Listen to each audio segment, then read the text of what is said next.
Hello and welcome to Newsfeed, your daily dose of what people are talking about online, from news stories to what's trending. The last of the big four fashion weeks of the year is underway in the French capital, and what we've learned from the catwalks of Paris Fashion Week so far is that retro is in. 70s silhouettes, strong shoulders, and cinched waists are on trend, although some critics say too many designers played it safe this season. Amid all the glitz and glamour, though, all that glitters in fashion isn't gold. Fashion may be a trillion-dollar industry, but those dollars and cents don't always trickle down to the smaller, independent brands. While business has been booming for bigger, more established fashion houses like Chanel and Louis Vuitton, success doesn't come cheap for many emerging designers. Nick weaves us the story. Hide your silverware. It's knives out this season for fashion designer Dilara Findikoglu. Excuse me, I love your outfit. What are you wearing? Babe, it's Dilara. I haven't taken it off in like 4 months. My name is Dilara Findikoglu. Dilara's had a summer most designers can only dream of. The culmination of 7 years of hard work since she started her brand, the Turkish-British designer has been dressing one A-list celeb after another.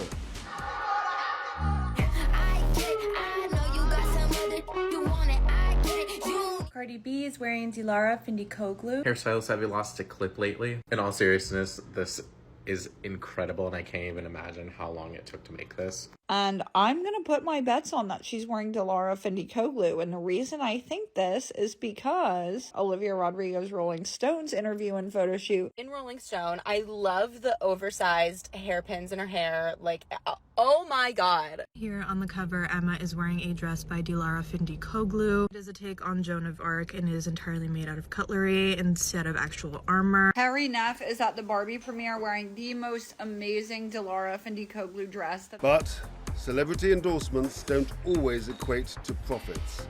After months of prep and just days before her highly anticipated September runway show, Dilara had to throw in the towel.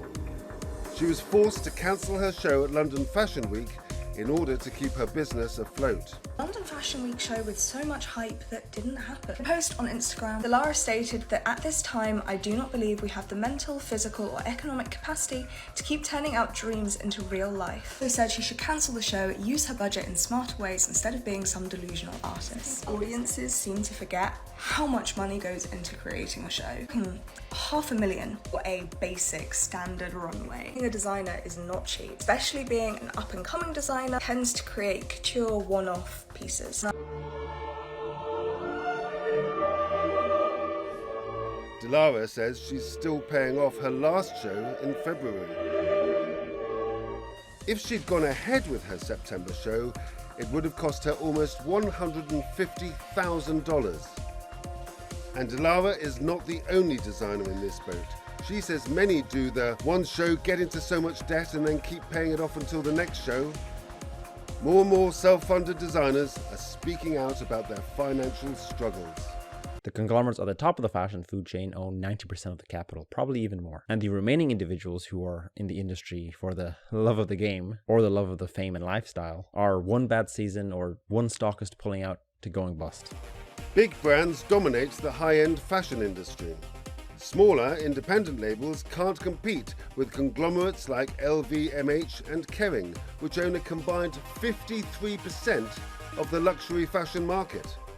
LVMH accounts for a staggering 45% of that, thanks to its brands which include more than a dozen luxury labels such as Louis Vuitton, Dior, Celine, Fendi, Givenchy, Marc Jacobs and Loewe, while Gucci, Balenciaga, Bottega Veneta, Alexander McQueen, Saint Laurent and Brioni all belong to Kering.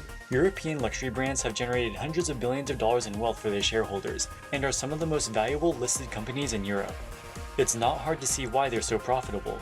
It's easy to make money when you can sell pieces of cloth for $5,000 each. Building a luxury brand isn't about designing the most innovative products or having the highest quality manufacturing techniques.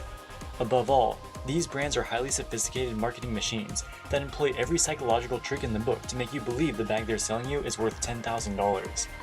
In the meantime, designers like Dilara plan on diversifying their lines to stay afloat. She'll create more ready-to-wear clothes over the costly one-off couture pieces. It looks like for now, Dilara has managed to dodge the fashion debt trap. Speaking of companies scaling back, how's this for irony? Facebook has just paid $181 million to break the lease of its central London office, joining the many tech giants scaling back on workspace. This comes as many employees continue working remotely after the pandemic. Meanwhile, Facebook's parent company Meta is ramping up its use of artificial intelligence to give users of WhatsApp, Instagram, and Facebook a more interactive experience with AI chatbots. Not only can users create funky new stickers like a pizza playing basketball, why not? But you can ask it to soup up photos. For example, turn my picture into a watercolor. Or what about surround me with puppies? Aw, so cute, I want to do that.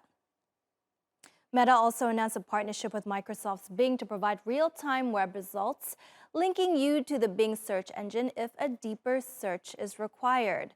But CEO Mark Zuckerberg was most excited about Meta's new AI bots fronted by real-life celebs who have agreed to have their voices and likenesses used in the feature. The likes of Charli D'Amelio, Kendall Jenner, Snoop Dogg, and many others can be your AI companion and guide to whatever you want to search. We built some AIs you can interact with, and then partnered with awesome people to play some of them to make them even more fun. Introducing Meta's AIs, with Tom Brady as Brew, ready to throw you his deep knowledge of sports. Seriously? How could you not know that? Naomi Osaka as Tamika, proving it's cool to geek out. Time for a selfie. Chris Paul as Perry. He's preaching the gospel of golf. Drive for show, putt for dough. Paris Hilton is Amber. She's taking a stylish bite out of crime. Not to brag, but I am a forensic expert. Mr. Beast is Zach. This dude's funny. Like, funny. I'm not saying I know everything. Israel Adesanya as... According to Meta's directors, the characters are a way for people to have fun, learn things, or just pass the time, all within the context of connecting with friends and family. Meta would not disclose how much their AI celebs are getting paid, but it did promise more celebs